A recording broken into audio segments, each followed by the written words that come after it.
হ্যাঁ আমি ভালো আছি। আচ্ছা আসসালামু আলাইকুম। আজকে টপ টাইমটা দেখাবো তাই না? জি ম্যাম।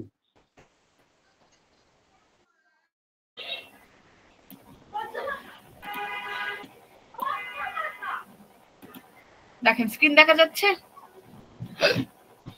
জি জি দেখা যাচ্ছে। আচ্ছা আজকে আমরা পড়বো হচ্ছে টর টাইম। ইস হাতটা ব্যথা। আজকে হচ্ছে টর টাইম। গতকালকে যুক্তি আইন পড়াইছিলাম কিন্তু লাস্ট মুহূর্তে ক্লাস শেষ হয়ে যাওয়ার কারণে হয়তো বা লাস্ট একটু বলতে পারি নাই।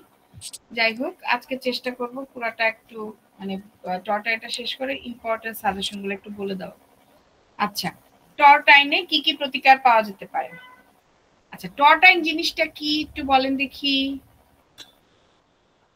টর টাইম কেন প্রতিষ্ঠিত হয়েছে? এটার কাজ কি? এত আইন, হ্যাঁ প্রত্যেকটা আইনের তো আলাদা আলাদা একটা বেনিফিটস আছে তাই না? তা না হলে জি এত আইন কেন তৈরি হয়েছে? তাহলে বলেন দেখি আমাদের এই টর টাইমটা কিসের জন্য তৈরি করা হয়েছে? আচ্ছা তার আগে আমি বলি টর টাইম কি বাংলাদেশের আইন? এটা বলেন তো। না এটা বাংলাদেশের আইন না। টর টাইম কি এটা বাংলাদেশের? কিন্তু বাংলাদেশের আইন না। ইংল্যান্ডের। তাহলে কেন আমরা টর টাইম করি? এটা কিন্তু বাংলাদেশি আইন না, এটা বিদেশি আইন। তাহলে আমরা বিদেশি আইন যদি হয় তাহলে আমরা কেন টর টাইম করি বলেন তো? বাংলাদেশে কি এই টর টাইমের কার্যকারিতা আছে? না এই টর টাইমের কার্যকারিতা নাই। স্যার টর টাইম হচ্ছে স্যার যে দেওয়ানি সংক্রান্ত ভুল ত্রুটি সংশোধনের জন্য স্যার। তো যেহেতু বাংলাদেশে স্যার দেওয়ানির ঘটনা ঘটতেছে স্যার, তো টর টাইমের একটু আবশ্যকতা আছে স্যার। মূলত টর টাইমটা কি? টর টাইমটা হচ্ছে বিদেশি একটা আইন। সাধারণত বাহিরের দেশে দেখবেন ওরা কি করে, ওরা লেন্দি প্রসেস বিশ্বাসী না। ঠিক আছে, আমাদের যেমন এক একটা মামলা একেবারে বছরের পর বছর শতাব্দীর পর শতাব্দী চলতে থাকে, হ্যাঁ ওদের দেশে এই জিনিসটা নাই। যাই হোক আমাদের দেশে টর টাইম আনার উদ্দেশ্য হচ্ছে যে আমরা এই যে দেওয়ানি কার্যবিধিটা যেহেতু আমরা ব্যবহার করে থাকি, এই দেওয়ানি কার্যবিধিটার জন্য মূলত এই টর টাইমটা আমরা ইউজ করি ছোটখাটো যে ভুলগুলো সেই ভুল ত্রুটিগুলোই করার জন্য। তো যাই হোক টর টাইমে কি কি প্রতিকার পাওয়া যায় এটা দেখলে আপনারা বুঝতে পারবেন। তারপরে টর টাইমের আলোকে ক্ষতিপূরণের প্রকারভেদ উদাহরণ সহ আলোচনা করো। আঘাত এবং আক্রমণের মধ্যেকার পার্থক্য আসেন দেখেন টর টাইমে কি কি প্রতিকার পাওয়া যাবে। টর টাইনের আয়তায় প্রতিকার বলতে বোঝায় ক্ষতিগ্রস্ত ব্যক্তি বা পক্ষকে তার ক্ষতির জন্য আইনগত উপায়ে সুরক্ষা বা পুনঃপ্রতিষ্ঠা প্রদান করা। টর টাইনের মূল উদ্দেশ্য হচ্ছে ব্যক্তির ক্ষতিপূরণ দেওয়া এবং ভবিষ্যতে অনুরূপ ক্ষতির সম্ভাবনা কমানো। তাহলে আমরা কি বুঝলাম? এই টর টাইনের ফলে যে প্রকৃত ক্ষতিটা অর্থাৎ সরাসরি আপনার যে ক্ষতিটা হয়েছে সেই ক্ষতির জন্য কম্পেনসেশন বা অর্থটা প্রদান করা হয়। ধরেন আপনাকে আমি আঘাত করছি, গুরুতর আঘাত করছি, যার ফলে আপনি হয়তোবা হসপিটালে ভর্তি হয়েছেন। ঠিক আছে, তাহলে এই ক্ষেত্রে আপনার হসপিটালে বিল, চিকিৎসার খরচ বাবদ তো অনেক টাকা গেছে। স্পেসিফিক্যালি আপনি শুধুমাত্র ওই চিকিৎসার খরচটা উঠানোর জন্য আপনার টর টাইমটা ব্যবহার করতে পারেন। আচ্ছা এখন কথা হচ্ছে কেন এটা স্পেসিফিক্যালি বলতেছে, এখানেও একটা বিষয় আছে। মারামারি কেন হয়? কোন একটা বিষয়কে হোতা করে তো হয় তাই না? আপনাকে ধরেন আপনার জায়গা থেকে আমি বেআইনিভাবে বেদখল করছি, জায়গা থেকে আমি আপনাকে বেআইনিভাবে বেদখল করছি, তাহলে এই বেআইনিভাবে বেদখল করার জন্যই আমি কি করছি, আপনাকে গুরুতর আঘাত করছি, মারধর করছি। ঠিক আছে, এবং পরবর্তীতে আপনি হসপিটালে ভর্তি হয়েছেন। তাহলে এখানে দেখেন মূল পয়েন্টটা কি? মূল পয়েন্টটা হচ্ছে আপনাকে এক্সকিউজ মি, আমাকে 2 মিনিট একটু টাইম দেন প্লিজ।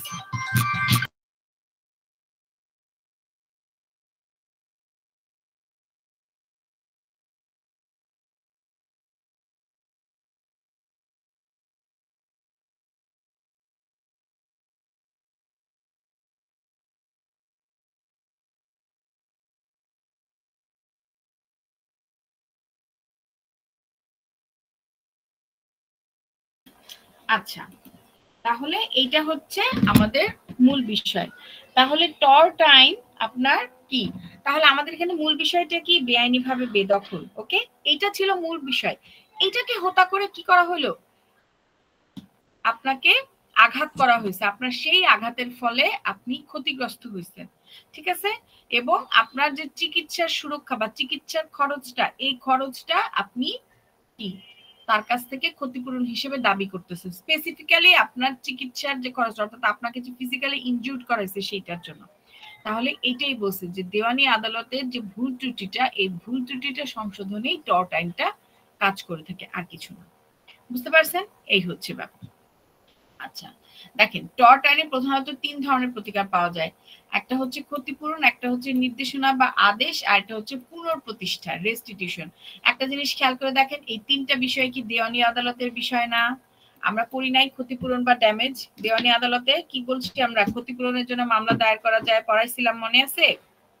হ্যাঁ, তারপরে আবার ইনজাংশন জারি করা হয় না? হ্যাঁ, ওই যে চিরস্থায়ী নিষেধাজ্ঞা, তারপরে হচ্ছে আপনার অস্থায়ী নিষেধাজ্ঞা, চিরস্থায়ী নিষেধাজ্ঞা, অস্থায়ী নিষেধাজ্ঞা, এই যে এই নিষেধাজ্ঞাগুলো, বাধ্যতামূলক নিষেধাজ্ঞা, এগুলো সবই কিন্তু আপনার কি বলেন? এগুলো সবই কিন্তু আপনার দেওয়ানি অপরাধ, দেওয়ানি অপরাধ, দেওয়ানি অপরাধের বিষয়, দেওয়ানি কার্যবিধির বিষয়। এরপরে আপনার কি পুনঃপ্রতিষ্ঠা, রেস্টিটিউশন। রেস্টিটিউশনটা কি? রেস্টিটিউশন মানে হচ্ছে ক্ষতিগ্রস্ত ব্যক্তিকে অবস্থা ফিরিয়ে দিতে চেষ্টা করা, অর্থাৎ ক্ষতিগ্রস্ত ব্যক্তির যে পূর্বের অবস্থাটা, সেই পূর্বের অবস্থাটা ফিরিয়ে দেওয়ার যে প্রচেষ্টা, এইটাকেই বলা হয় রেস্টিটিউশন বা পুনঃপ্রতিষ্ঠা। অর্থাৎ যদি কোনো ব্যক্তি কারো ব্যক্তিগত সম্পত্তিতে অনধিকার প্রবেশ করে থাকে বা ক্ষতিপূরণের পাশাপাশি আদালত তাকে একটা নিষেধাজ্ঞা জারি প্রকাশ করতে বাধা দিতে পারে, ঠিক আছে?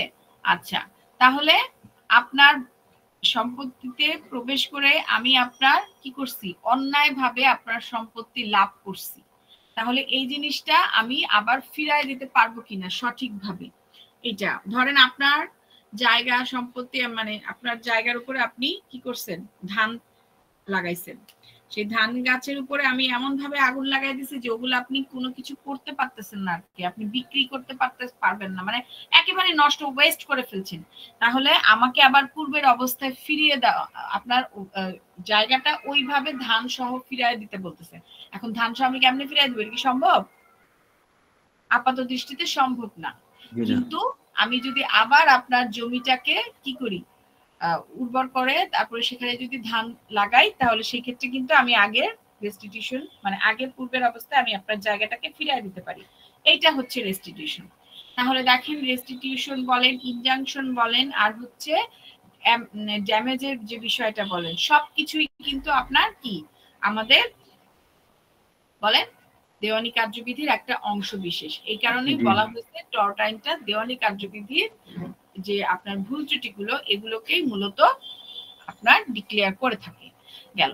তাহলে দেখেন টর্ট আইনের আলোকে ক্ষতিপূরণের প্রকারভেদটা যদি আমরা দেখি, টর্ট আইনের আলোকে ক্ষতিপূরণ হচ্ছে 3 ধরনের। একটা হচ্ছে প্রকৃত ক্ষতিপূরণ, অর্থাৎ অ্যাকচুয়াল যে কম্পেনসেশনটা আপনি পাবেন, আপনার অ্যাকচুয়াল বা কম্পেনসেটরি যে ড্যামেজটা, ক্ষতিটা হয়েছে, সেটার কথা বলা হয়েছে।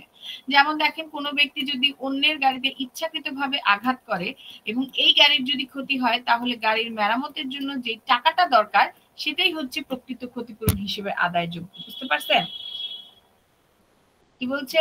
কোনো ব্যক্তি যদি অন্যের গাড়ি ইচ্ছাকৃতভাবে আঘাত করে, আমি ইচ্ছাকৃতভাবে তার গাড়িতে আঘাত করছি এবং সেই গাড়ির ক্ষতি করছি, তাহলে সেই গাড়িটা ঠিক করার জন্য আমার যে টাকাটা দরকার, সেইটা ক্ষতিপূরণ হিসেবে আদায়যোগ্য। বুঝতে পারছেন এবার? জি স্যার।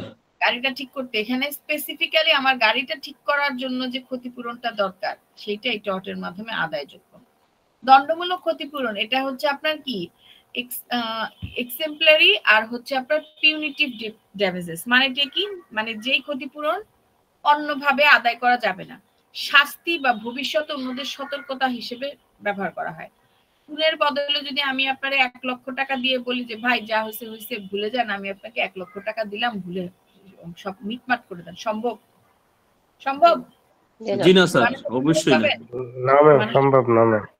যে মানুষটাকে আপনি হারাইছেন, যার শূন্য স্থানটা আপনি এখন ফিল করতেছেন, সেটাকে আপনি 1 লক্ষ টাকার বিনিময়ে পূরণ করতে পারবেন সেই শূন্য স্থানটা?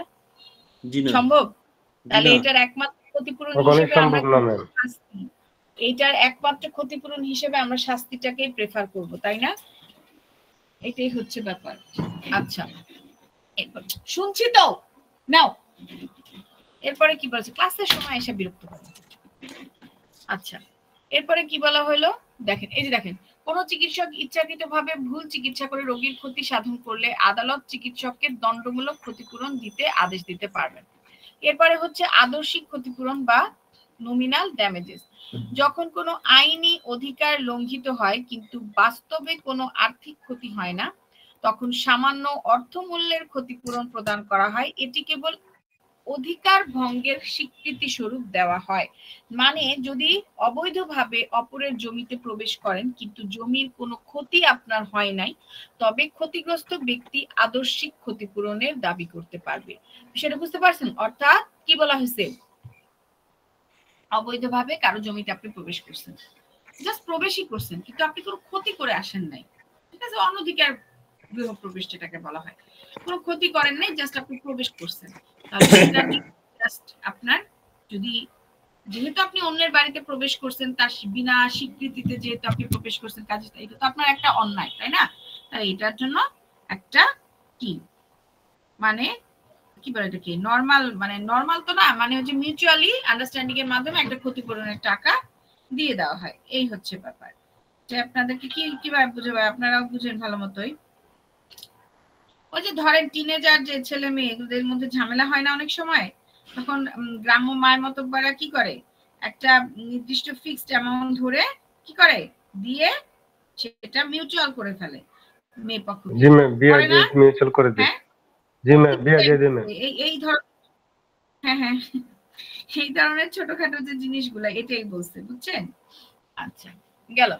এরপরে কি বলা হয়েছে, এরপরে আমাদের প্রশ্ন হচ্ছে আঘাত এবং আক্রমণের মধ্যে পার্থক্য। আচ্ছা, এটা খুব কমন একটা বিষয়, আঘাত কি আক্রমণ কি। আক্রমণ মানে হচ্ছে ধরেন আমি আপনার থেকে গুলি তাক করছি, আমি আপনাকে ঘুষি দিতেছি, এটা হচ্ছে, কিন্তু আমি দেই নাই, কিন্তু আমি জাস্ট হাতটা উঠাইছি, আমি জাস্ট পিস্তলটা তাক করছি, এইটা হচ্ছে আপনার অ্যাসাল্ট বা আক্রমণ। আর ইনজুরি বা আঘাত কি, ইনজুরি বা আঘাত হচ্ছে আমি আপনাকে চর বসায় দিছি, আপনার গাল লাল হয়ে গেছে, ঠিক আছে, আপনাকে আমি গুলি ছুঁড়ে একেবারে আপনার পেটের ভিতরে গুলি ঢুকাই দিছি, আপনি মরেই গেলেন প্রায়, এরকম। এই যে বিষয়টা, এইটা হচ্ছে আঘাত। তাহলে আঘাত আর আক্রমণের তফাৎটা কি? আক্রমণ হচ্ছে এমন একটা পজিশন যেই জায়গায় আপনার কি করা হচ্ছে, দেখানো হচ্ছে, অর্থাৎ আরেকজনকে আপনি ভয় দেখাচ্ছেন, সোজা কথা, আপনি তাকে ভয় দেখাচ্ছেন, আপনাকে মেরে ফেলবেন। আমরা দেখেন রাগের মাথায় যখন রেগে যাই, আমরা রাগের মাথায় অনেক কিছু বলে ফেলি না? হ্যাঁ, মেরে ফেলবো, কেটে ফেলবো, এই করবো সেই করবো, হাত তুলে ফেলি, কত কিছু করি না? হ্যাঁ, আমরা যখন রেগে যাই, একটা মানুষ যখন রেগে যায় তখন সে নিজেকে বাঘের মতো মনে করে। আমি কি ঠিক বলছি? আপনার কোনো ক্ষমতাই নাই, আপনার কোনো পাওয়ারই নাই, কিন্তু তারপরও আপনি যখন রেগে যাচ্ছেন, আপনি কিন্তু নিজেকে এমন ভাবে প্রেজেন্ট করতেছেন সবার সামনে যে আপনি একদম সবকিছু ধ্বংস করে ফেলবেন। আসলে কি আপনি ধ্বংস করতে পারবেন বা করবেন, সেই ক্ষমতা বা অধিকার কি আপনার আছে? বলেন দেখি। জি না, নাই। তাহলে এটা হচ্ছে আক্রমণ। তাহলে এইটা হচ্ছে আক্রমণ বা অ্যাসাল্ট, এটাকে আপনি কি বলতে পারেন না, কোনো আঘাত বলতে পারেন। আর একটা খুব ইম্পর্টেন্ট বিষয়, আক্রমণটা আপনার সকল ক্ষেত্রে অপরাধ হবে না, সকল ক্ষেত্রে অপরাধ হচ্ছে না। হ্যাঁ, যখন আপনি আক্রমণটা অপরাধ করার উদ্দেশ্য নিয়ে করতেছেন তখন সেটা অবশ্যই অপরাধ হবে, কিন্তু যখন আপনি হঠাৎ করে রেগে গিয়ে আপনি হাত তুলছেন বাই করছেন, তখন সেটা কিন্তু আপনার অপরাধে পড়তেছে না। এই হচ্ছে ম্যাম, একটা মানুষ রাগ তো অন্য কারণে করতে পারে। ম্যাম, যার উপরে রাগ দেখাবে, রাগটা তো তার উপর, তার জন্য তো ম্যাম রাগটা করা। অনেক সময় তো ম্যাম অনেকদিন রাগ করে, তার উপরে রাগ করে যে রাগটা তোলাই।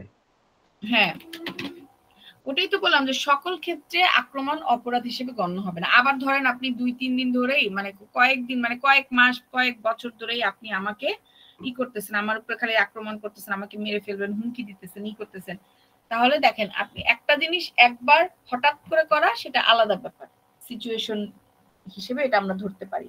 আর একটা জিনিস আপনি কন্টিনিউয়াস করতেছেন, এটাকে তো আমরা ভাই আর মানে অপরাধ না বলে পারবো না। এটার মানে হচ্ছে কোন একটা অপরাধ সংগঠনের পূর্ব অবস্থা, তাই না? বলেন, এটা একটা অপরাধ সংগঠনের পূর্ব অবস্থা না? আচ্ছা, তাহলে এটা কিন্তু আমি অপরাধ করব, এটাকে বুঝতে পারছেন বিষয়টা? জি ম্যাম। জি স্যার। হচ্ছে আমাদের আক্রমণ। আর আপনার আঘাতটা কি? আঘাত হচ্ছে ইনজুরি।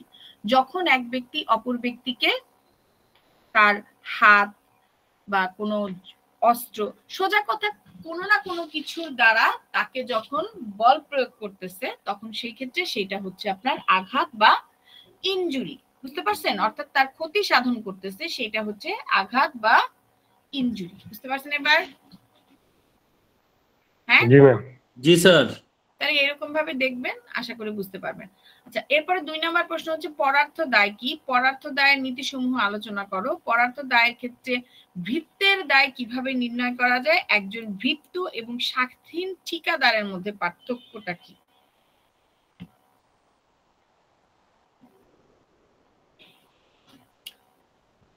এই কোশ্চেনটা কি ইম্পর্টেন্ট মনে হয় আপনাদের কাছে?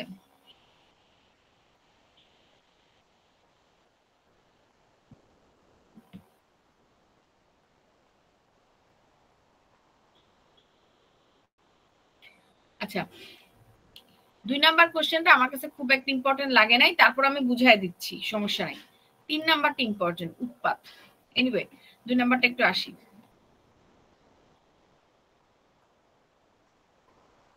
পরার্থ দায় মানে হচ্ছে কি? ভ্যাকিরিয়াস লায়াবিলিটি। পরার্থ দায় বলতে এমন দায় বা বাধ্যবাধকতাকে বোঝায় যা অন্যের অর্থাৎ পরের স্বার্থে গৃহীত হয় এবং যার সুবিধাভোগী কোনো ভিন্ন ব্যক্তি হয়। সহজ ভাষায়, যখন একজন ব্যক্তি নিজের স্বার্থে নয় বরং অন্যের কল্যাণ বা স্বার্থ রক্ষার জন্য কোনো দায়ভার গ্রহণ করে, সেটা হচ্ছে পরার্থ দায়। একজন সন্তান খুন করছে, তার মা সেটা দেখছে, মায়ের চোখের সামনে সে খুন করছে। একজন মা হয়ে কখনো সন্তানকে পারবে আপনার আইনের হাতে তুলে দিতে? সেরকম শক্ত হৃদয়বান যদি না হয়, শক্ত হৃদয়বান ছাড়া, আমি মা আপনি মা, আপনি কি পারবেন আপনার ছেলেকে আইনের হাতে তুলে দিতে? এত শক্ত হৃদয় আছে আপনার? না ম্যাম, অপরাধ করলে ম্যাম এটা করতে পারে না। না, অপরাধ করলে তো ঠিক আছে, আমি তো নিষেধ করি নাই। আমি বলছি শক্ত হৃদয়বান হলে সেক্ষেত্রে। এবং অবশ্যই নাগরিক হিসেবে এটা আমার দায়িত্ব, আমারও দায়িত্ব, আপনারও দায়িত্ব। কি দায়িত্ব? আপনারও দায়িত্ব, আমারও দায়িত্ব যে অন্যায় করলে সে তোমার যতই নিকট আত্মীয় বা নিকটজন বা আপনজন হোক না কেন, আইনের হাতে তোমার তুলে দিতে হবে। কিন্তু বেশিরভাগ ক্ষেত্রে কি হয় না তো। তাহলে এই যে অন্যের অপরাধটা যখন আপনি নিজের ঘাড়ে নিলেন, সেইটা হচ্ছে পরার্থ দায়, ভ্যাকিরিয়াস লায়াবিলিটি। বুঝছেন? পরের দায় আপনার নিজের ঘাড়ে নেওয়াটাই হচ্ছে পরার্থ দায়। সোজা বাংলা ভাষা আপনাদেরকে জাস্ট বোঝানোর জন্য। অন্যের অপরাধ নিজের কাঁধে নেওয়া, হ্যাঁ, নিজের ঘাড়ে নেওয়া এবং সেটা অনুযায়ী সে শাস্তি ভোগ করা। মানে অন্যকে বাঁচানোর জন্য যখন সে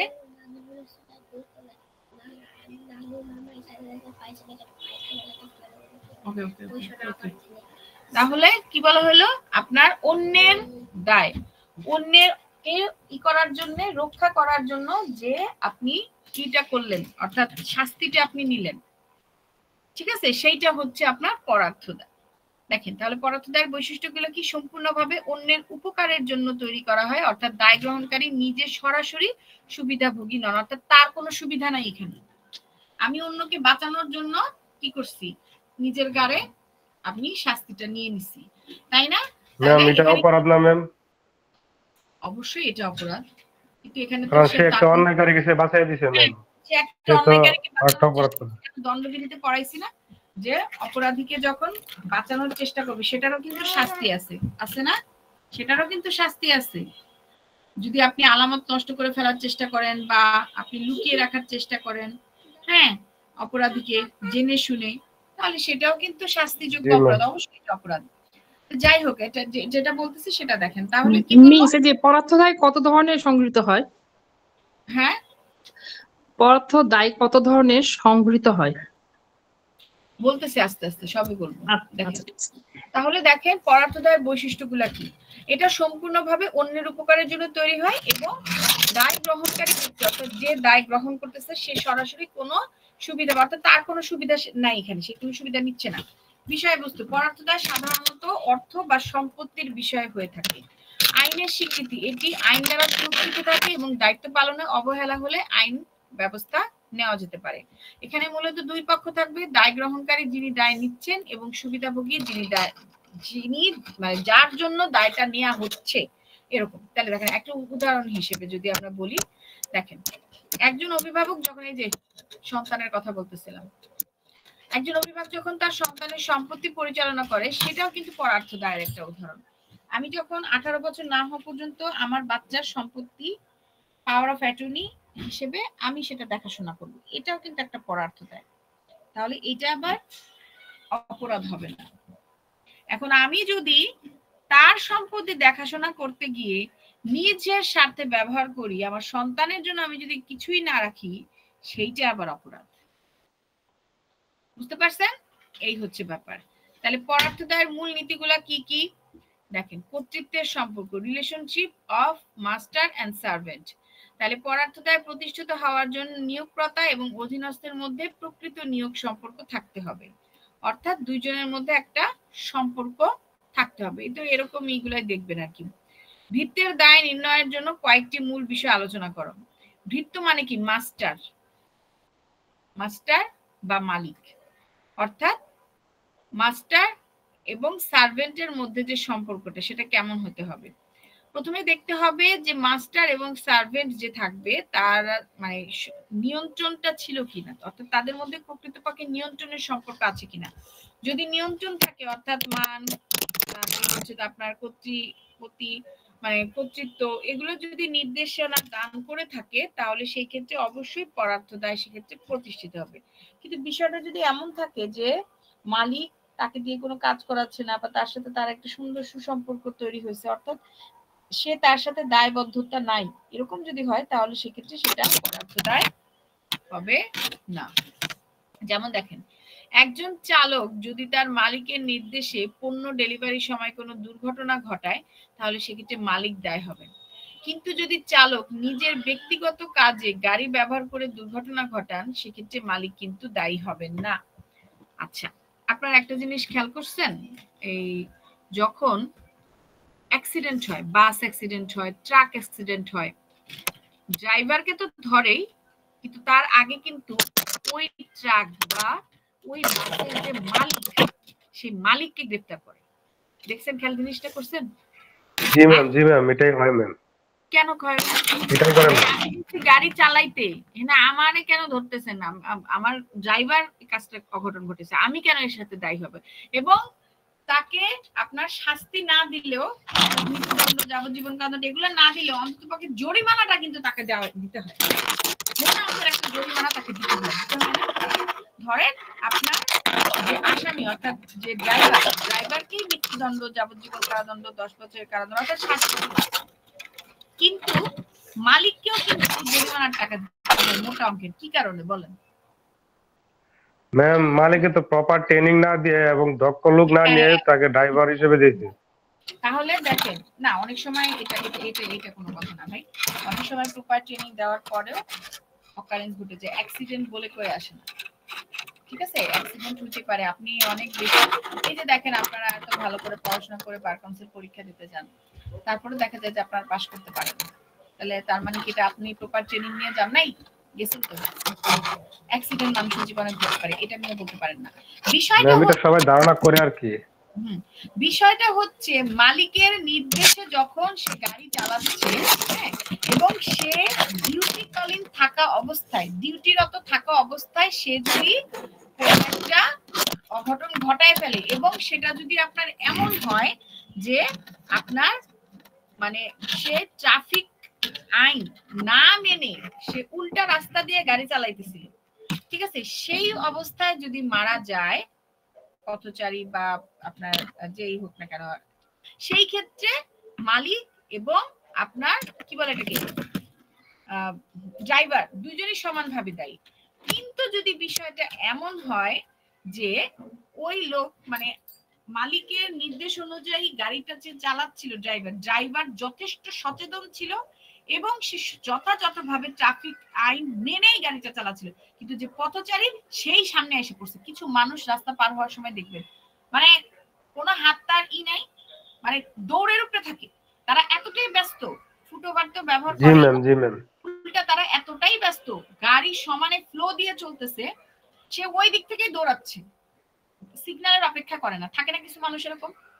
জি ম্যাম, এরকম আছে অনেক। আবার দেখবেন রাস্তার মাঝখান দিয়ে পার হচ্ছে, দুনিয়ার শপিং ব্যাগটা, দুনিয়ার বস্তা বস্তা নিয়ে যাবে, ভাই তুই নিজে পার হ না, তুই নিজে পার হ, এত কিছু নিয়ে তো পার হতে গিয়ে।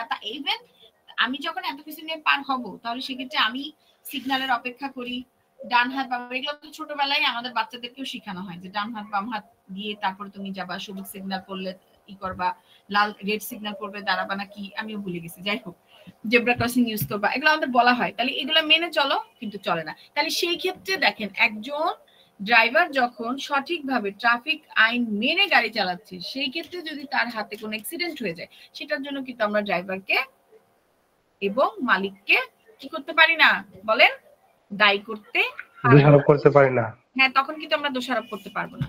তাহলে এটাই বলা হয়েছে ভৃত্য এবং সার্ভেন্টের মধ্যকার সম্পর্ক। আবার যদি ধরেন আমার ডিউটি টাইম হচ্ছে আপনার রাত 10টা পর্যন্ত, বাট আমি রাত 11টার পরে গাড়িটা বের করে, মালিকের সাথে হয়তো বা আমার সম্পর্ক একটু ভালো, এই কারণে হয়তো বা মালিকের যে গাড়িটা, সেই গাড়িটা আমার নিজের কাছে আমি রেখে দিছি। এখন আমি আমার নিজের প্রয়োজনে, বুঝে বিষয়টা, আমার নিজের প্রয়োজনে আমি আমার গাড়িটা বের করছি রাত 11টার পরে, রাত 10টার পরে আমার ডিউটি শেষ, রাত 11টার পরে 12টার দিকে হোক বা যখনই হোক না, অর্থাৎ আমার ডিউটি টাইমের পরে আমি আমার নিজের প্রয়োজনে গাড়িটা বের করে নিয়ে গেছি। ওই সময় যদি গাড়ির কোন মাধ্যমে কোনো অঘটন বা অকারেন্স ঘটে, সেটার জন্য কিন্তু শুধুমাত্র গাড়ির যে ড্রাইভার সে দায়ী হবে, মালিককে দায়ী করা যাবে না। বুঝতে পারছেন? বুঝতে পারছেন? জি ম্যাম, বুঝতে পারছি ম্যাম। এই হচ্ছে মালিকের অপরাধে কোনো, হ্যাঁ হ্যাঁ হ্যাঁ হ্যাঁ, এই হচ্ছে আমার ভৃত্য এবং সার্ভেন্টের মধ্যকার যে সম্পর্ক, সেটা কেমন হওয়া উচিত সেইটা বুঝাইছে। এবার আসেন ভৃত্য এবং স্বাধীন ঠিকাদারের মধ্যে পার্থক্য আছে। স্বাধীন ঠিকাদার আবার কি জিনিসটা দেখেন। ভৃত্য তো এটা তো বুঝতেই পারছেন, মালিক যে। স্বাধীন ঠিকাদার হচ্ছে নির্দিষ্ট একটি কাজ বা প্রকারের দায়িত্ব নেন এমন ব্যক্তি, তবে কাজটি কিভাবে করবেন তা তিনি নিজেই নির্ধারণ করেন। ঠিকাদারের উপর নিয়োগকর্তার সরাসরি নিয়ন্ত্রণ থাকে না, কেবল কাজের ফলাফল নিয়েই নিয়োগকর্তাকে আগ্রহ দেখতে হয়, কাজের প্রতিক্রিয়ায় নয়। মানে কি? মানে হচ্ছে স্বাধীন ঠিকাদার হচ্ছে এমন একজন ব্যক্তি যে কিনা কোনো একটা কাজ, আচ্ছা আমি একটু বলি, ধরেন কোনো আপনি একটা কোম্পানিতে চাকরি করেন, আর কি আমরা বুঝাবো যে কি জানি বলে, কন্ট্রাক্টর বলে না, কন্ট্রাক্টর। জি ম্যাম, কনস্ট্রাকশন সাইডে ম্যাম কন্ট্রাক্টর যারা কাজ করে তাদের, ওরা কি মালিক বলেন? ওরা স্বাধীন ঠিকাদার না, ওরা কিন্তু ঠিকাদার। ওরা কি করে, ওরা আপনার মনে করেন যে আমার কাছ থেকে, ধরেন আমি একটা প্রজেক্ট দিচ্ছি যে আমি ভাই এরকম এরকম করবো, তো আমি কন্ট্রাক্টরের হাতে আমি আমার প্রজেক্টটা দিলাম বুঝায়, ও আমার কাছ থেকে টাকা নিয়ে আমার প্ল্যান নিয়ে সে কি করতেছে, সে নিজে মিস্ত্রি ঠিক করতেছে, মানে সবকিছু আমার কাছ থেকে নিয়ে সে কি করতেছে, মানে তার আন্ডারে কিছু লোক রেখে সে কাজটা করে দিচ্ছে।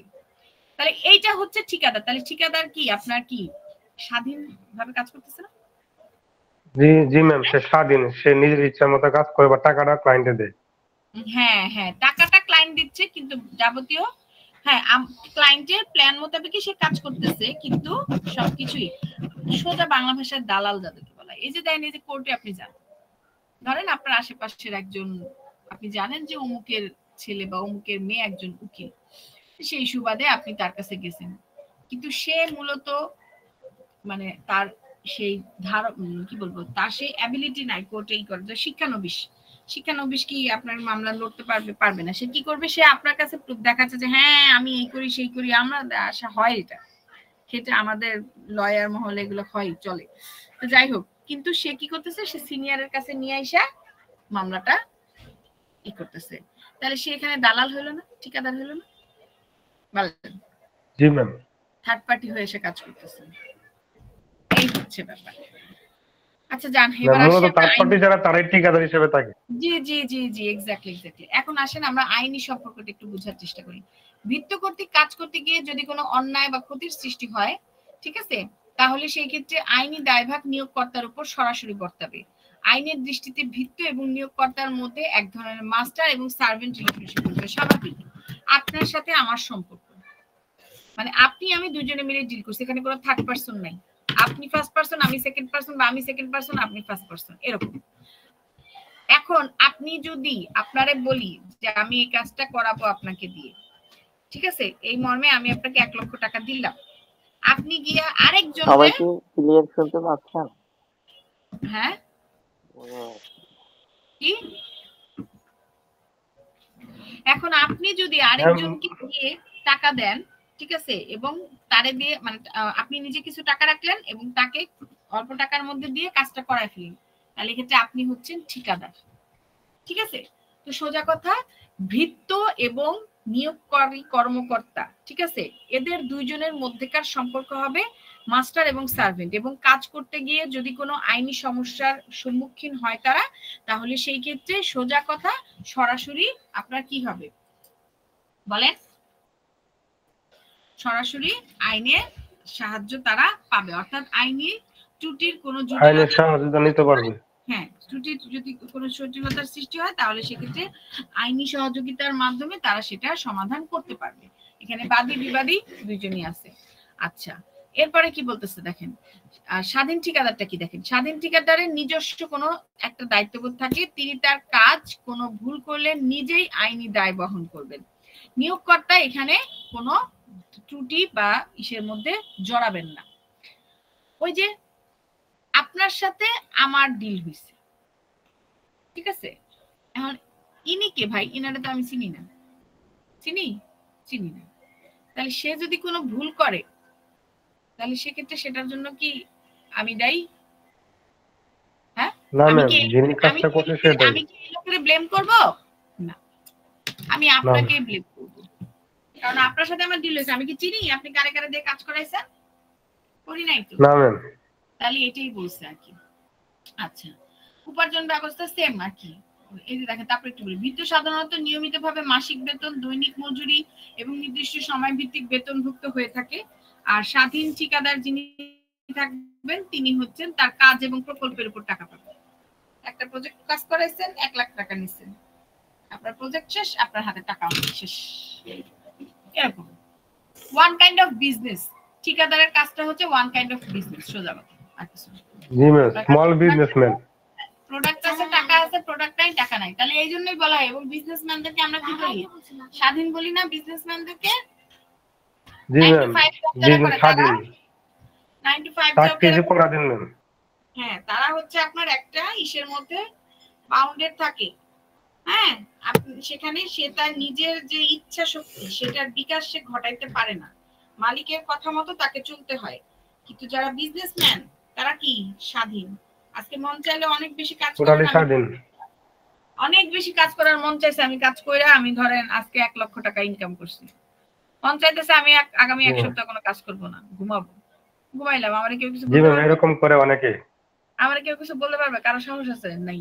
তাহলে এইটা হচ্ছে না। আচ্ছা, যেহেতু অর্থ নিজের ম্যাম, টাকা সে ইনভেস্ট করছে, সে ইচ্ছা মতো করতে পারে। সে তার মতো, তার এখন মনে হচ্ছে যে তার এখন ইনকামের দরকার নাই, করবে না, তার ব্যাপার। এখানে তার কোনো বাউন্ড থাকতেছে না, কিন্তু তার আন্ডারে আবার যারা কাজ করতেছে তারা আবার ঠিকই বাউন্ড, বুঝছেন? এটাই আর কি। জি ম্যাম। তো এই জন্য আমি বলছি কি এই প্রশ্নটা খুব একটা ইম্পর্টেন্ট আমার কাছে লাগে না, তারপরও যেহেতু আপনাদের আছে তাই আমি একটু বুঝাই দিলাম, এই আর কি। আমার কাছে এই প্রশ্নটা খুব একটা ইম্পর্টেন্ট লাগে না। আচ্ছা, আমি যেটা বুঝাইতে চাচ্ছি এটা একটু ইম্পর্টেন্ট। উৎপাতের সংজ্ঞা দাও, কোন কোন ক্ষেত্রে একজন ব্যক্তি সর্বসাধারণের বিরুদ্ধে উৎপাতের জন্য মামলা করতে পারবে? আচ্ছা, উৎপাত জিনিসটা কি? পাবলিক নিউসেন্স, উত্তপ্ত করা ম্যাম। হ্যাঁ, মানে হচ্ছে তোলপাড় কি করলেন, রাস্তাঘাট ভাঙচুর করে ফেললেন, হ্যাঁ, জিনিসপত্র সবকিছু নষ্ট করে ফেললেন, এগুলো হচ্ছে আপনার উৎপাত করা। অসামাজিক বেআইনি কোনো কাজ করলেন, এগুলা হচ্ছে উৎপাত। এই উৎপাতটা হচ্ছে 2 ধরনের, একটা হচ্ছে পাবলিক নিউসেন্স, একটা হচ্ছে প্রাইভেট নিউসেন্স। পাবলিক নিউসেন্স মানে হচ্ছে যখন সর্বসাধারণ জনসাধারণের ক্ষতি করতেছেন আপনি, অর্থাৎ জনসাধারণের স্বার্থ যেখানে জড়িত আছে। আর প্রাইভেট নিউসেন্স বা ব্যক্তিগত উৎপাতটা কি? ব্যক্তিগত উৎপাত বা প্রাইভেট নিউসেন্স হচ্ছে যখন নাকি বসবাসের স্থানটাতে এই ধরনের কোনো অপরাধ সংঘটিত হচ্ছে। আপনি যেখানে বসবাস, অর্থাৎ আপনার বাড়ির মধ্যে আপনি তোলপাড় কাহিনী শুরু করছেন, আপনার বাড়ির মানুষগুলোকে আপনি মানে কি করতেছেন, মানে উত্তক্ত করে তুলতেছেন, তাদেরকে আপনি কি করতেছেন, মানে ক্ষতি করতেছেন তাদের সাথে। এই যে বিষয়গুলো, এটা হচ্ছে ব্যক্তিগত উৎপাত বা প্রাইভেট নিউসেন্স। তাহলে পাবলিক নিউসেন্স এবং প্রাইভেট নিউসেন্সের তফাৎটা বুঝতে পারছেন? হ্যাঁ জি ম্যাম। ম্যাম উৎপাত তো ম্যাম কারো দ্বারা তৈরি হয় ম্যাম, এটা তো একটা ব্যক্তি নিজে নিজে তৈরি করে না, এটা ম্যাম তো অন্য একটা অপরাধ। শুনুন, তা তো অবশ্যই শুনেন, এক হাতে তো কখনো তালি বাজে না। এক হাতে কি তালি বাজে? আপনি আমাকে দিনের পর দিন আপনি আমাকে মেন্টালি টর্চার করতেছেন, আপনি সাইলেন্ট থেরাপি দিচ্ছেন, মানে আপনি আমার কানে কান পড়া দিতেছেন, মানে আপনি আমারে উস্কাইতেছেন। একদিন, 2 দিন, 3 দিন, 4 দিন, 1 মাস পরে তো আমি গর্জে উঠবো না? একটা মানুষের সাথে সকাল সন্ধ্যা যদি আপনি মানে একই জিনিস নিয়ে যদি আপনি তার সাথে বারবার কোক করতে থাকেন, সেই মানুষটা তো একদিন গর্জে উঠবে কি না? হ্যাঁ, এই যে পাবলিক নিউসেন্স যেটাকে বলা হয়, সাধারণত এই যে মিছিল গুলা হয়, তারপর হচ্ছে গাড়ি পোড়ানো, যে হরতাল টরতাল যা যা আছে, এগুলো কি এমনি হয়? যখন জনগণের দাবি না মানতেছে তখনই তো এই জিনিসগুলো হচ্ছে, তাই না? জনগণের দাবি যখন না মানতেছে সরকার, তখনই এই জিনিসটা হচ্ছে না? তাহলে এটা কি একদিনের ব্যাপার? হ্যাঁ, একদিনের ব্যাপার। যদি একদিনের ব্যাপার হইতো তাহলে তো আমাদের শ্রম আইনে হরতালের কথাটা থাকতো না। আবার হচ্ছে আপনার কি যেন আমরা পড়াইছিলাম, ভুলে গেলাম তো, শ্রমিক বন্ধন, মানব বন্ধন, এগুলো তো থাকতো না? থাকতো? হ্যাঁ, লক আপ, এগুলো তো থাকতো না। এগুলো দিয়ে রাখছে কেন? তাহলে একজন মানুষকে এমনি লাফালাফি করে না। এখন যদি বিনা কারণে এমনি শুধু যদি নিজের গায়ের উপরে নিতে থাকে, তাহলে সেক্ষেত্রে তো এটার জন্য কাউকে আর দায়ী করা যাবে না। তাহলে ম্যাম এই লোকটা অসুস্থ বলে ধারণা করা হবে, বা বদমেজাজি বলে ধারণা করা হবে। আর ব্যক্তিগত উৎপাত কি? একই জিনিস। এই যে দেখেন, যখন সর্বসাধারণের স্বার্থ জড়িত থাকে সেক্ষেত্রে সেটা হবে পাবলিক নিউসেন্স। যখন শুধুমাত্র কোনো একটা নির্দিষ্ট বাসস্থানে বাই করা হবে সেক্ষেত্রে হবে, অর্থাৎ পরিবারের লোকজন ছাড়া অন্য কেউ ইনভলভ থাকবে না, সেক্ষেত্রে সেটা হচ্ছে আপনার ব্যক্তিগত উৎপাত। আশা করি এটা বুঝবেন। আচ্ছা ম্যাডাম, উৎপাদের উপাদান সমূহ এগুলো কিভাবে লিখতে হয়? এই যে লেয়ার্স, তো এই যে দেখেন না কেন, যেসব ক্ষেত্রে একজন ব্যক্তি সার্বজনীন উৎপাতের মামলা করতে পারবে, এই যে উপাদানগুলো এভাবে ধরে নেবেন আপনি। সার্বজনীন মানে হচ্ছে পাবলিক নিউসেন্সে যে আপনার সেটা আপনি কিভাবে করতে পারবেন, মামলাটা কিভাবে করবেন, ঠিক আছে? তাহলে এই যে এখানে লিখছে না যে একজন ব্যক্তি নিম্নোক্ত অবস্থায় মামলাটা করতে পারে, তাহলে এইগুলাই হচ্ছে আপনার উপাদান। যেমন যদি কোনো ব্যক্তি প্রমাণ করতে পারে যে সার্বজনীন উৎপাতের ফলে তিনি অন্যদের তুলনায় একটু বেশি ক্ষতিগ্রস্ত হয়েছেন, তাহলে সেক্ষেত্রে সেটা হবে ব্যক্তিগত মামলা। ওকে? ও আচ্ছা, এটা বলছে হচ্ছে ব্যক্তিগত মানে সার্বজনীন উৎপাতটা কিভাবে ব্যক্তিগত মামলায় পরিণত হতে পারে। হরতাল করছেন, সবাইকে ক্ষতিগ্রস্ত করছেন, কিন্তু কোনো না কোনো কারণে আপনি একজন ব্যক্তিকে বেশি ক্ষতিগ্রস্ত করে ফেলছেন। সে যদি সেটা প্রমাণ করতে পারে যে পূর্ব শত্রুতা নিয়ে সে আমার সাথে এই হরতালের অজুহাত দিয়ে সে আমাকে এই কাজটা করছে, আমার সাথে আমাকে বেশি ক্ষতিগ্রস্ত করছে, তাহলে সেক্ষেত্রে সেটা ব্যক্তিগত নিউসেন্সে বা প্রাইভেট নিউসেন্সে চলে যাবে। এই তো আর কি। 2 নম্বর প্রশ্নটা কি এখানে উত্তর দিয়ে রাখছে? হ্যাঁ, ব্যক্তিগত উৎপাতের ক্ষেত্রে বিদ্বেষ বা অ্যানিমাজারি একটি গুরুত্বপূর্ণ বিষয় সম্পর্কে হতে পারে, এটা অপরিহার্য না। মিরাক্কেল ম্যালিস, আচ্ছা একটু বুঝে নিন। ব্যক্তিগত উৎপাত বলতে বোঝায় এমন আচরণ যা কারো প্রতি উদ্দেশ্য প্রণোদিতভাবে বিরক্তিকর, প্রমাণজনক। হ্যাঁ, ঠিক আছে। আচ্ছা, পাবলিক এবং প্রাইভেট উৎপাতের মধ্যে পার্থক্য দেখেন। প্রকাশ্য এবং গোপনীয়তা, এটা খুব একটা ইম্পর্টেন্ট না। এই যে এখানে দেখেন পাবলিক এবং প্রাইভেট উৎপাতের মধ্যে পার্থক্য, এটা ইম্পর্টেন্ট আছে। প্রকাশ্য এবং গোপনীয়তা, পাবলিক উৎপাতটা কি? পাবলিক উৎপাত হচ্ছে আপনার কি, এটা জনসাধারণের স্বার্থ জড়িত। আর প্রাইভেট উৎপাত কি? এখানে শুধুমাত্র গোপন বা ব্যক্তিগত বিরোধ থাকে, ঠিক আছে? এই হচ্ছে যেমন পারিবারিক সংঘর্ষ, বন্ধুদের সাথে মতবিরোধ, এগুলা কিন্তু মোটামুটি এগুলো আপনারা দেখবেন। আচ্ছা, 4 নাম্বারটা কি? আজকেও তো টাইম শেষ হয়ে যাচ্ছে। বিদ্বেষ প্রসূত ফৌজদারি মামলা বলতে কি বুঝো? বিদ্বেষ প্রসূত মামলার উপাদান সমূহ বর্ণনা করো।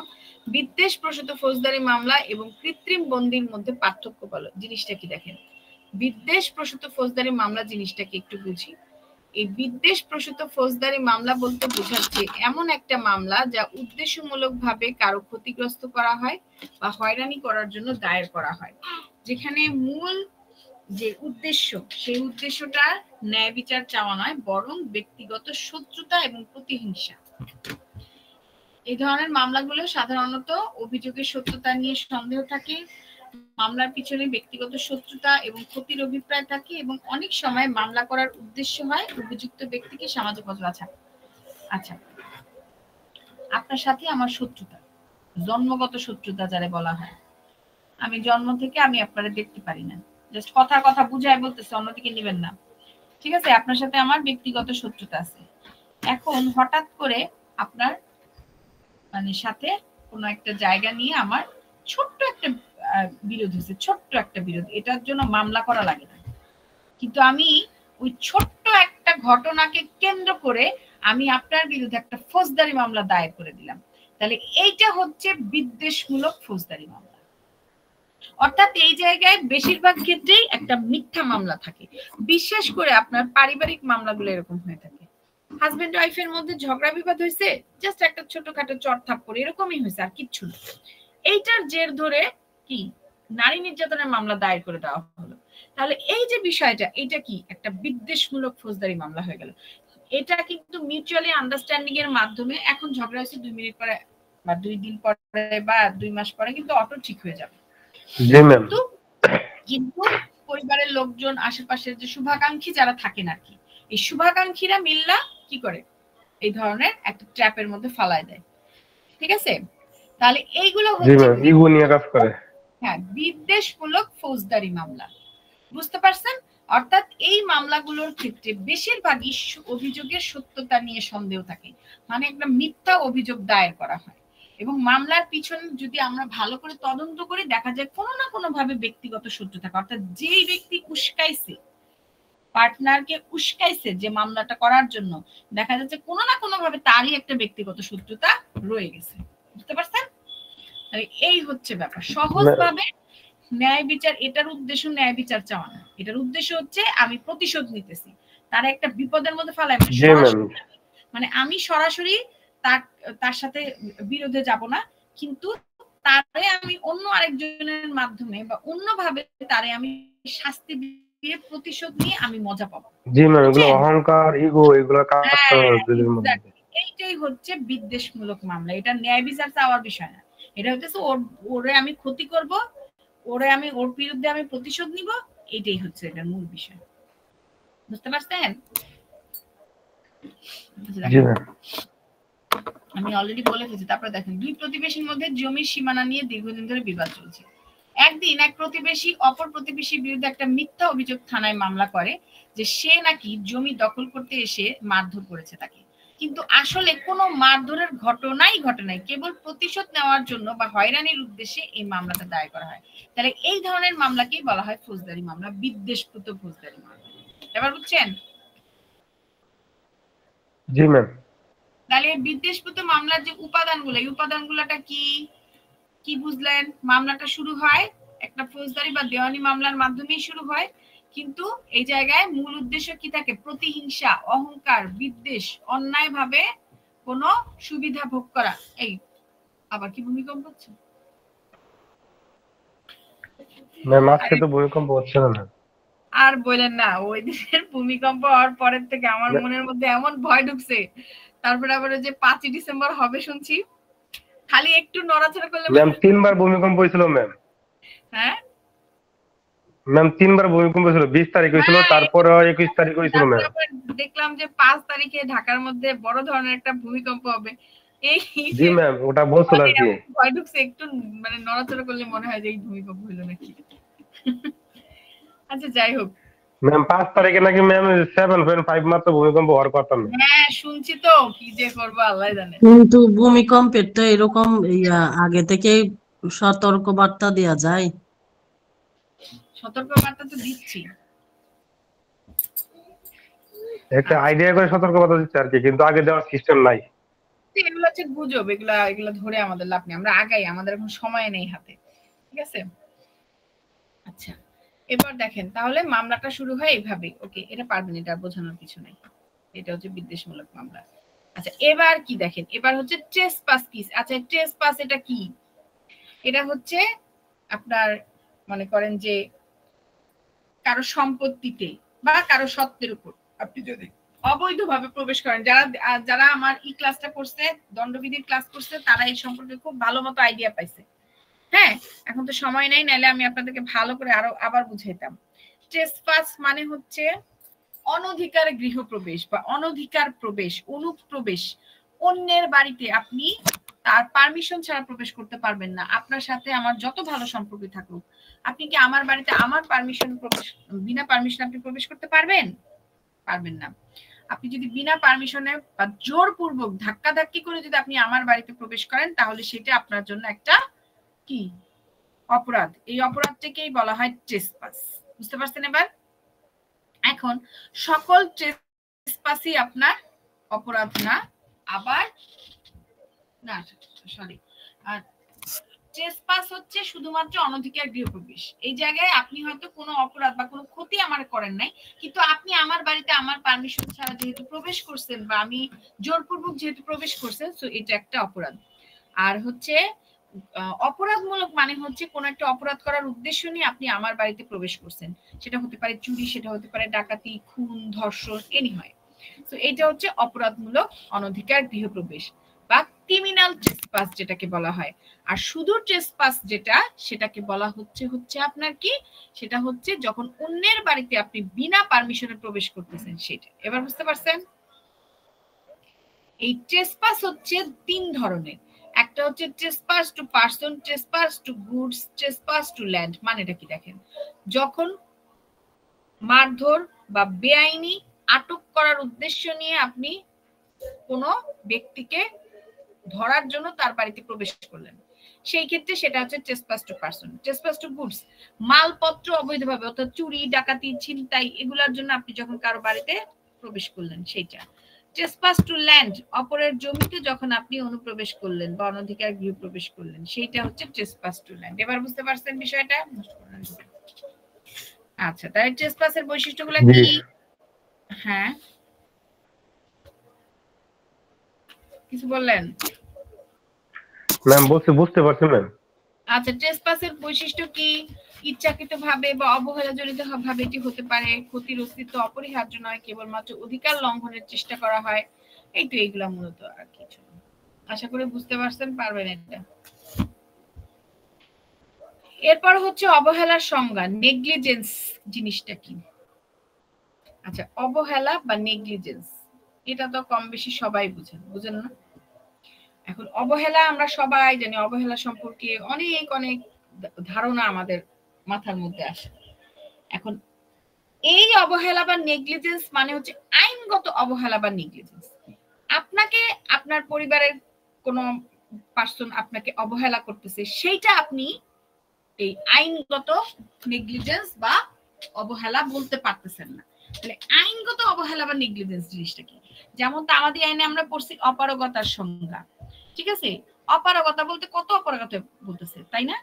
কেউ আপনার হাঁটতে পারে না, কেউ অর্থাৎ খোড়া, কেউ কানে কম শুনে, কেউ আপনার চোখে দেখতে পারে না, হ্যাঁ, তারপরে হচ্ছে কেউ অতিরিক্ত বৃদ্ধ, হ্যাঁ, অসুস্থ, এগুলো সবই তো আপনার অপারগতা। তাহলে সকল অপারগতাকে কি অপারগতা বলা হয়? বলা হয় না। 3টা অপারগতার সংজ্ঞা দেওয়া হয়েছে লিগাল, যেগুলো আইনগত অপারগতা হিসেবে ধারণা করা হয় এবং এর জন্য একটা বিশেষ রেমিডি বা সুবিধা দিয়ে রাখছে। ঠিক তেমনি ভাবে নেগলিজেন্স বা অবহেলা বলতে আমরা কি নরমালি অনেক কিছুই বুঝি, কিন্তু আইনগত নেগলিজেন্স অর্থাৎ আইনগত অবহেলা বা লিগাল নেগলিজেন্স বলতে কি বুঝি? লিগাল নেগলিজেন্স মানে হচ্ছে এমন কোন আচরণ যেটা কিনা আপনার এই ধরনের আচরণের কারণে একটা অপরাধ সংঘটিত হয়ে গেছে, যেটা নাকি দণ্ডনীয় অপরাধ। বুঝতে পারছেন? হ্যাঁ, এখন আপনি অবহেলা করে হয়তোবা আপনার পরিবারের মানুষদেরকে কি তাদেরকে আপনি ক্ষতিগ্রস্ত করছেন, ক্ষতিগ্রস্তটা সেটা কোনো আইনগত ক্ষতিগ্রস্ত না, সেটারে কোনো আইনগত ক্ষতিগ্রস্ত করবে না। হয়তোবা তাদেরকে ইমোশনালি বা আপনি ই করছেন, হার্ট করছেন, সেটা তো আইনগত অপরাধ। সেটা কি বিচারকে চাইতে পারবে সে? বলেন। হ্যাঁ, নাই। তাহলে আইনগত অবহেলাটা কি? ধরেন আপনি ইচ্ছাকৃতভাবে অবহেলা করে আপনি গাড়ি চালাইছেন, যার ফলে কারো মৃত্যু হয়েছে, তাহলে এইটা হচ্ছে নেগলিজেন্স, আইনগত নেগলিজেন্স বা আইনগত অবহেলা। বুঝতে পারছেন? রাতের বেলা এমনিতেই আমরা জানি যে ড্রিঙ্কস করে বা ড্রাগ নিয়ে, এটা তো ড্রিঙ্কস ড্রাগ করা এমনিতেই তো এটা অদণ্ডনীয় অপরাধ, তারপরে আপনি নিয়ে করে আপনি গাড়ি চালাচ্ছেন এবং অবহেলার মাধ্যমে আপনি এতটাই অ্যাডিক্টেড ছিলেন ওই সময় যে আপনার মাথা টাথা ঠিক ছিল না, আপনি ওই সময় এতটাই ছিলেন, যার ফলে কি হয়েছে, যার ফলে আপনার সামনে কেউ একজন মারা গেছে আপনার অবহেলার কারণে, আপনার গাড়ির নিচে চাপা পড়ে। তাহলে এইটা হচ্ছে আপনার কি লিগ্যাল নেগলিজেন্স। এবার বুঝতে পারছেন? জি ম্যাম, বুঝতে পারছি। তাহলে অবহেলা কিন্তু মানে সকল অবহেলা কিন্তু আইনগত অবহেলাকে বলতে পারবো না আমরা, এবং সকল অবহেলাই যে অপরাধ, এবং এই অবহেলা তো অবশ্যই একটা অপরাধ, কিন্তু আইনগত শাস্তি কিন্তু সকল অবহেলার মধ্যে থাকে না। তাহলে আইনগত শাস্তি কোন কোন অবহেলার ক্ষেত্রে থাকে, যেগুলো নাকি আপনার লিগ্যাল নেগলিজেন্স। এবার বুঝতে পারছেন? জি ম্যাম, যেগুলো অবহেলা ম্যাম আইনের সাথে সংযুক্ত এগুলো স্যার নেগলিজেন্স। হ্যাঁ হ্যাঁ, এটাই। অর্থাৎ আইনের স্বীকৃত একটা দায়িত্ব পালনে যদি আপনি ব্যর্থ হন, অর্থাৎ আপনার অবহেলার কারণে যদি আইনে দেওয়া স্বীকৃত, ধরেন আপনাকে একটা আদালত থেকে আপনাকে কি করছে, আদালত থেকে আপনাকে কোনো একটা মামলায় রিসিভার নিয়োগ করে রাখা হয়েছে। রিসিভার নিয়োগ করা মানেটা কি? তার মানে হচ্ছে আপনার উপর অনেক বড় একটা দায়িত্ব, ওই সম্পত্তির যাবতীয় দেখাশোনা থেকে নিয়ে শুরু করে খাজনা খারিজ, টাকা পয়সা, মানে কোথায় কি হচ্ছে নাকি মানে ক্লারিফিকেশন হচ্ছে বা হচ্ছে, খরচ হচ্ছে, সবকিছু আদালতের কাছে আপনার সাবমিট করতে হবে, তাই না, রিপোর্ট। কিন্তু আপনার অবহেলার কারণে হয়তোবা ওই সম্পত্তির অনেক বড় একটা ক্ষতি হয়ে গেছে, তাহলে এইটা হচ্ছে আপনার কি নেগলিজেন্স। কি ধরনের নেগলিজেন্স? এটাকে বলা হয় আপনার কি লিগ্যাল নেগলিজেন্স। এইটাই। তাহলে এটা প্রয়োজনীয় উপাদান কি? ডিউটি বা দায়িত্ব, যেটা অর্থাৎ ডিউটি অফ কেয়ার, এগুলো লঙ্ঘন হবে। ব্রিচ অফ ডিউটি, দায়িত্বটা লঙ্ঘন হবে, হ্যাঁ, ক্ষতি থাকবে একটা। তারপর হচ্ছে আপনার কি মানে কার্যকরণের যে সম্পর্কটা, এই সম্পর্কটা থাকবে না। এই তো এই যে মোটামুটি এই বিষয়গুলো, আশা করি এগুলো বুঝবেন। এরপরে কি ছোট ছোট টিকা, এই টিকাগুলো নিজেরা পারবেন না? ম্যাম সমস্যা নাই, টিকার আগামীকাল ক্লাস হবে। আচ্ছা, আমি কি মানে মোটামুটি বলি, আপনাদের মানে সাজেশন যদি দিতে যাই, আসলে আমার কাছে তো সব ইম্পর্টেন্ট লাগে, শুধুমাত্র যে 2 নাম্বার যে কোশ্চেনটা, ওই যে পদার্থ দায়ের যে বিষয়টা, এটা ছাড়া বাকি সবই আমার কাছে ইম্পর্টেন্ট লাগে টট আইনের। আর চুক্তি আইনের যে বিষয়টা, চুক্তি আইনে আমি মনে হয় 5টা প্রশ্ন আপনাদেরকে পড়াইছিলাম গতকালকে, টিকাগুলো আপনাদের নিজেদের করতে বলছিলাম।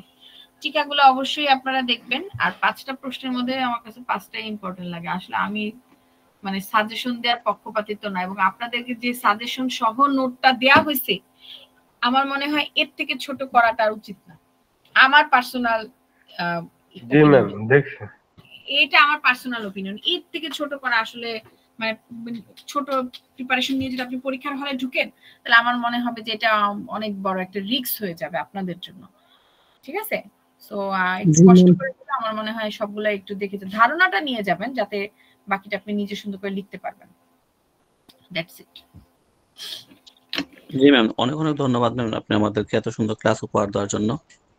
জি, আপনাদের সবাইকে ধন্যবাদ। সবার জন্য অনেক দোয়া রইলো, সবাই ভালোমতো পরীক্ষা দিবেন। ফি আমানিল্লাহ। জি ম্যাম, ধন্যবাদ ম্যাম। আসসালামু আলাইকুম।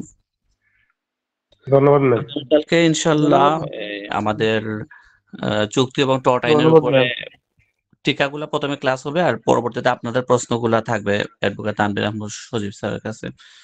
যারা আজকে আমাদের গেস্ট স্টুডেন্টরা ক্লাস করছিলেন, তারা আমার সাথে ইনবক্সে যোগাযোগ করিয়েন, নাম্বার দেওয়া আছে।